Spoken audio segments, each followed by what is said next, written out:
Renato hated gogglers, but it freaked him out to cut them.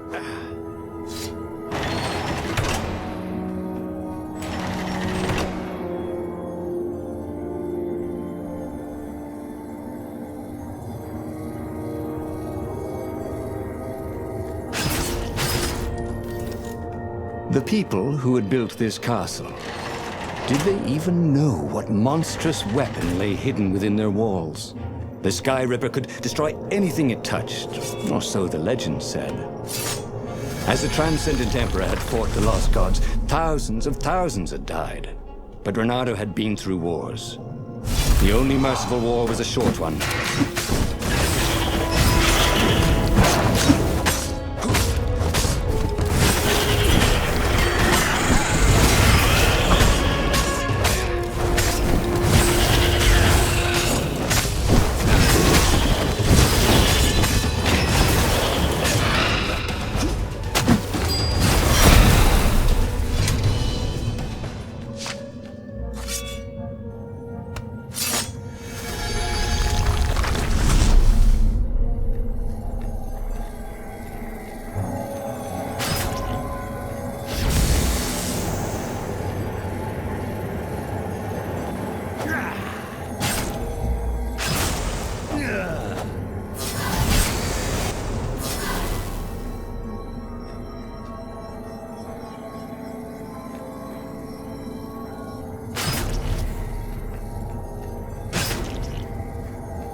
See?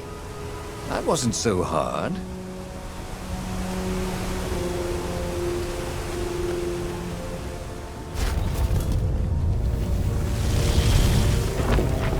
There it was. Sky Ripper's armature. The stuff that dreams are made of. Engineers' dreams, anyway. The device was intricate. No one alive had the skill to make a thing like it. How was it part of a weapon at all? He'd have to ask a scientist, but first, he'd get the second piece. Sky Ripper had a heart, a core that had come to rest on the next island. Well, there was another island he could reach. Zenobia had just invaded it with her father's Raven battalions. She must be encamped there still. But fighting Zenobia now, that made no sense at all. He'd already sacrificed one friend to get this armature, was it? He didn't need to hurry to face her. She would find him.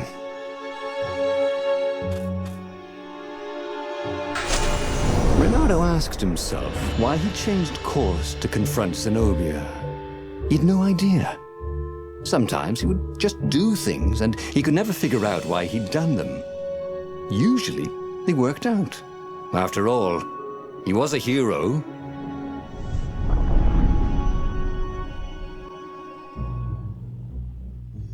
The truth is, though, he wanted to see her, wasn't it? It had been a dozen years since Swordfu School. He'd followed every rumor about her, every scrap of news. Not that he still loved her. After all, she was his enemy.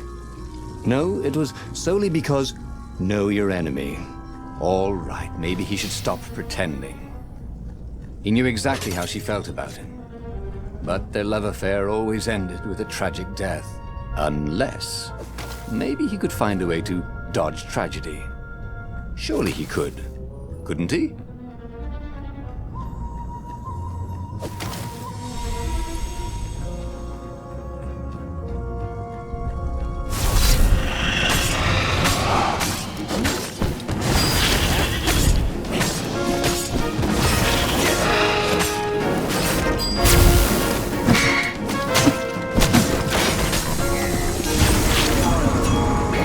mother never let him wave his sword around at home. He guessed he was still compensating for that.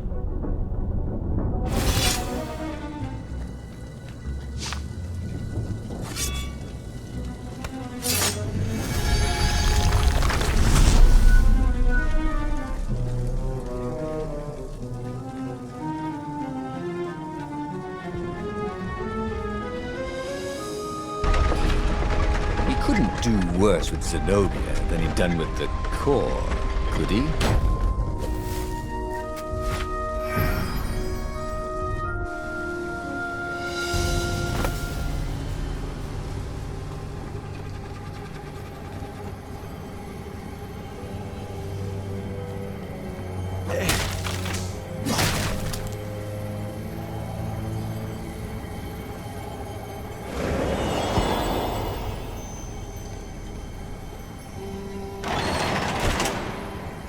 Renato wasn't entirely sure how he was going to capture Zenobia.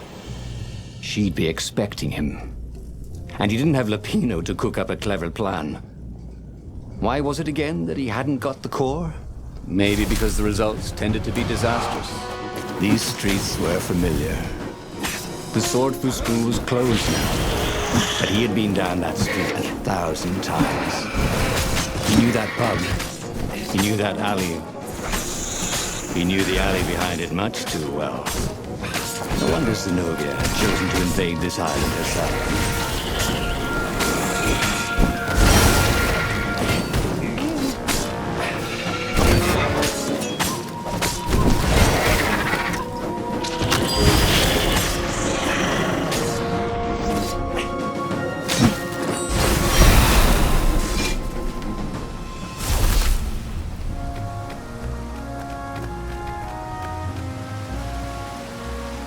Renato slinked through Zenobia's ship, making no sound at all. Where were her guards? Finally, he reached her bedroom. She was curled up on her bed. Oh, he'd forgotten how beautiful she was. How sleek, how soft. He tapped her on the shoulder with his sword. She vanished. And he suddenly noticed he couldn't move except his mouth. In fact, soon he couldn't keep his mouth shut. He told Zenobia everything. Skyripper, the Iblistone, even where the secret rebel base was, until he was hoarse. It was some kind of truth spell. A talky truth spell. She called her father by Farspeaker Toad and filled His Majesty in. But why didn't he get the core? Croaked the Farspeaker in something like His Majesty's croak. Because I missed you, darling. Renato grinned.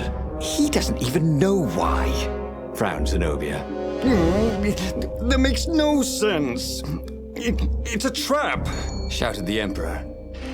I'll meet you at the outpost, and I'll bring my interrogators. If Renato came face to face with the Emperor, maybe he could assassinate him. But maybe it would be smarter and safer to turn Zenobia against her father. What are you doing? Asked Zenobia. Did you ever wonder why the Emperor adopted you? He asked her. She shook her head. He told her. His Majesty wanted to bring the lost gods back. They could make him an eater of souls, an immortal. But to seal his bargain with them, he needed a sacrifice. Someone who truly loved him. She was stunned. Furious. You're lying. Under a truth spell? It's a trick. You can't prove that. Take me to the observatory, and I will.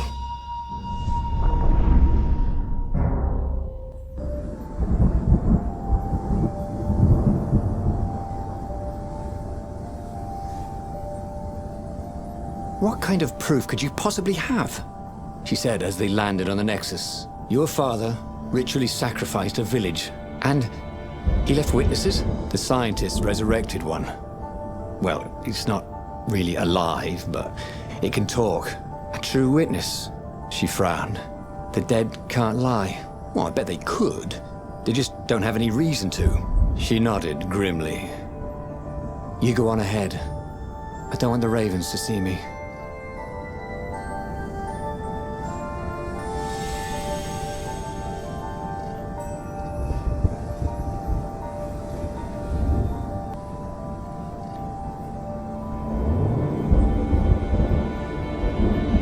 much easier than free climbing.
She caught up with him. Don't you think I'd know if my father wanted to invoke the lost gods? Would he tell you?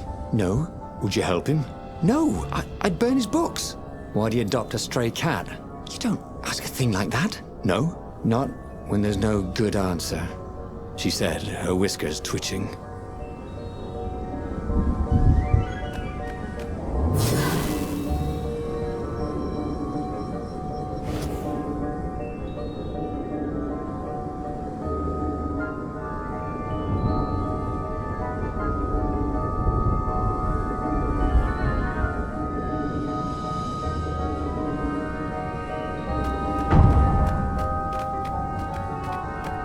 The Emperor had learned enough secrets from Renato to crush the rebellion.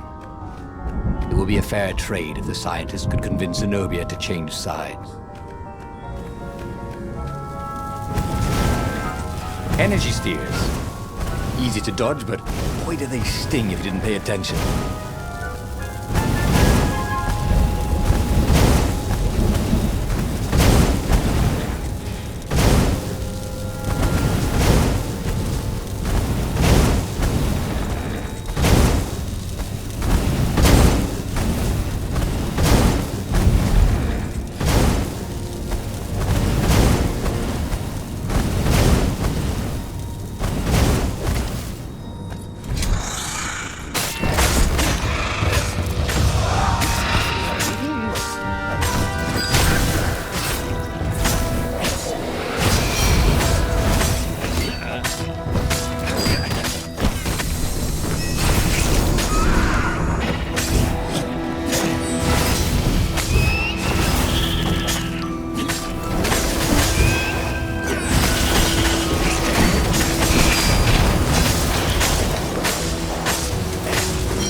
Personal space?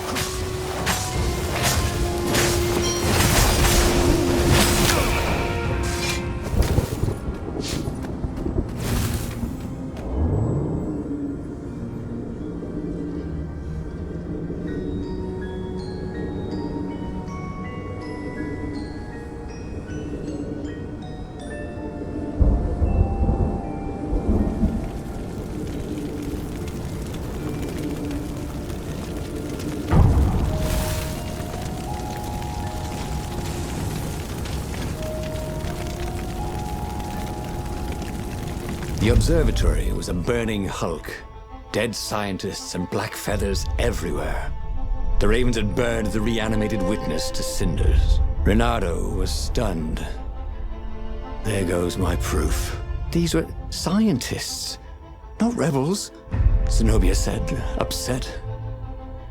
Why would he do this? I don't know. Let's go to the fleet and ask him. Yes. I'll meet you on the mountains. There's something I have to get first. But could he afford to meet her in the mountains? He'd given the Empire the location of the secret rebel base. They would need rescuing.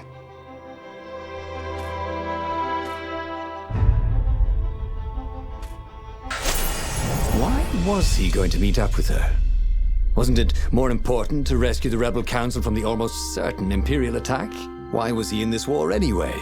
Was it really to fight the good fight, or did he just want to see her again? One of these days, Renato thought, I should really figure out my motives before I pounce. Nah.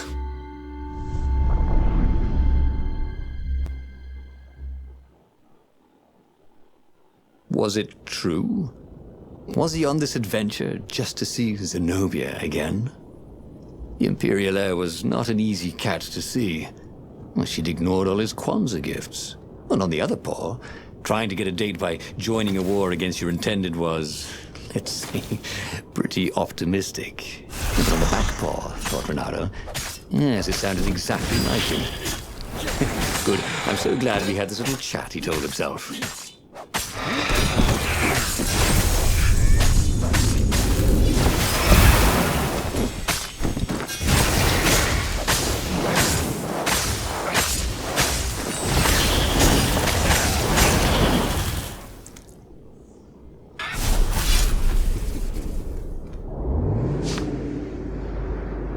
There was an engraving.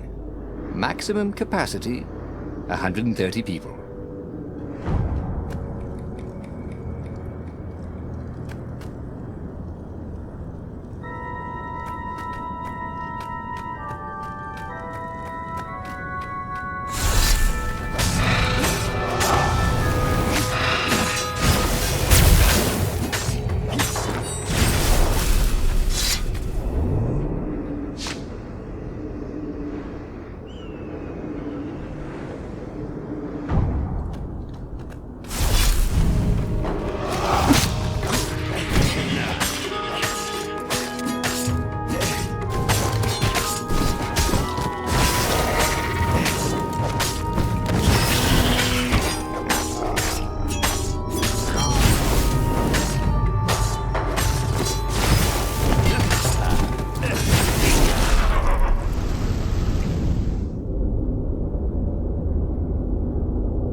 There were a lot of dead ravens along the side of the road.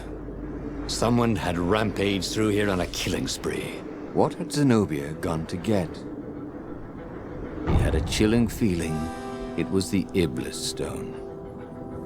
Zenobia was level-headed. A stone would make anyone bloodless. You could tell her style from the blade rough on the dead bird.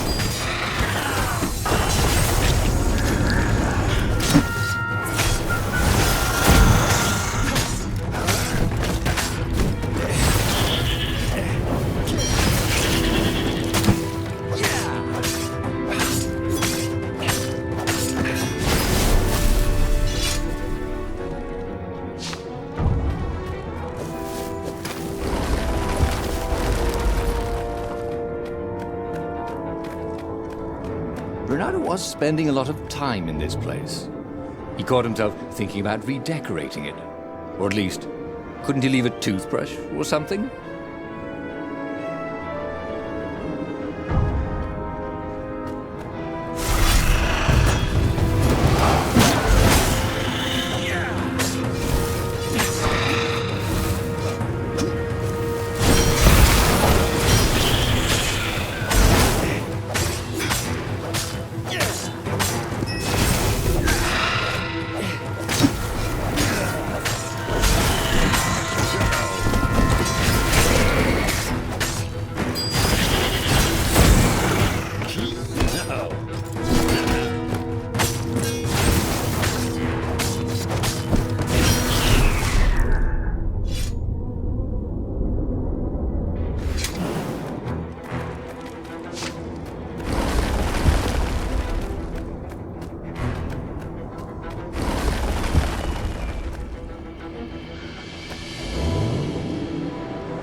As for the gate, Well, he could take her or leave her. Sorry, it's the best I could do. Bernardo wondered what he should do when he found Zenobia. What could he do if she had the Iblis stone?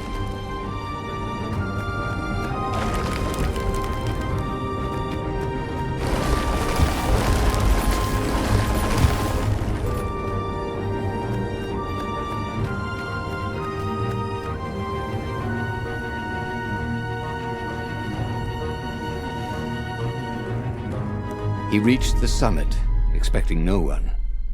But there she was, steaming, pacing. I'm gonna kill him, she said. I'm gonna kill all his ravens, and then him, and then his family, and all the eggs and tadpoles. And then I'm gonna burn down their pond. Did you go and get the Iblis stone? Do you see all these ravens I killed? So much power. Yeah. Great, Bernardo said. You really want power from a demonic rock? You want the stone, don't you? Not really. Good. I'd rather not have to kill you. He told her he loved her, that he wouldn't let the Iblis stone take her, Even if he had to die for it. Well, he planned to tell her. Now didn't seem like the right time. She'd probably cool off in a bit. So he let her get in her ship and fly off. He rushed back to the Farfarer and followed her, keeping a healthy distance. Zenobia's ship was just visible through the clouds ahead. How could he reason with her? But he had to. The rebels were down for the count. No wonder. He'd betrayed the location of their base and then he'd abandoned them. And if she became Empress while she was in the grip of the Iblis Stone, if she became Empress by murdering her father, she could still be a great Empress. But she could also be a nightmare Empress. She had to be stopped.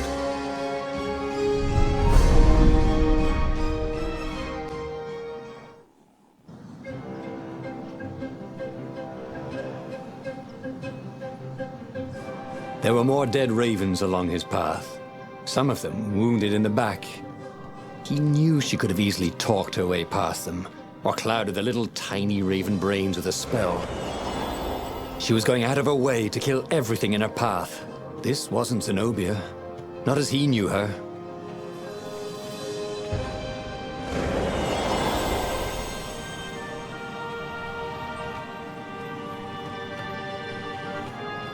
The portal was heavily guarded.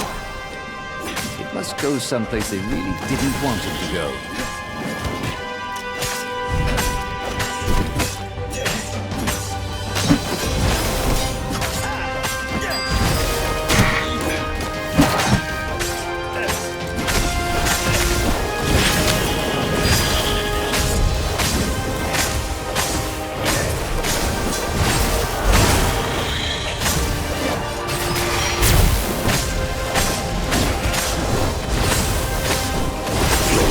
Smell any better dead, Bernardo thought.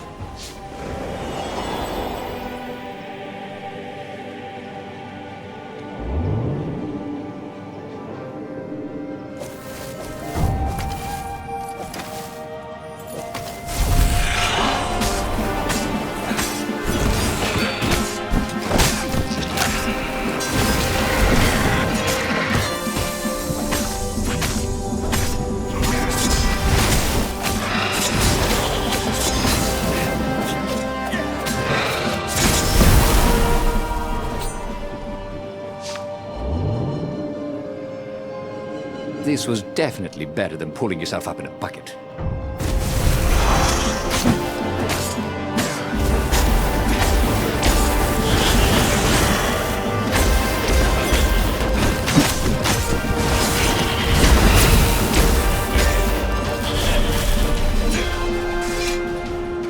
So, his beloved was possessed by the spirit of a demon. That's what it meant to be a hero. To brave the darkness in your loved one's soul. To have faith there was still good in her. To help her out of that darkness, no matter what the cost. But what? What could he do? She'd kill him if he tried to take the Iblis stone from her.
the end of the trail of raven corpses was Zenobia. Her father was frantically rigging a strange apparatus wrapped around a glowing core. "Don't do it!" he shouted. "You'll hate yourself in the morning! Stay back!" She screamed in a horrible voice he'd never heard before. It froze him in his tracks. The Emperor stared at him. "Run," he told the toad, "or hop!" But he didn't manage to voice it, only think it. Zenobia stabbed her blade forward, and His Majesty fell dead. She began laughing hysterically. Or was she weeping? "Just walk away," she laughed at him. "I've no more use for you." There was something he needed to do, but he couldn't figure out what it was. So he did as he was told. As he walked away, he felt a chill in the world. The light in the sky seemed to dim. He didn't dare turn. He had a nagging feeling there was something he should have done just then. Something heroic. But he could not have taken the ablest stone from her by force, and she would not have parted with it willingly. A cold wind blew from where she had been, but he still didn't dare turn. And then, an awful laughter filled the air, and all the torches and all the ships went out, and he realized what he should have done. But by then, it was too late to do anything. Oh, again? But he already had all the secrets he needed. He was sure of that. He must have not used them the right way. What was the best, worst mistake he could make? Probably trusting that traitor Lapino.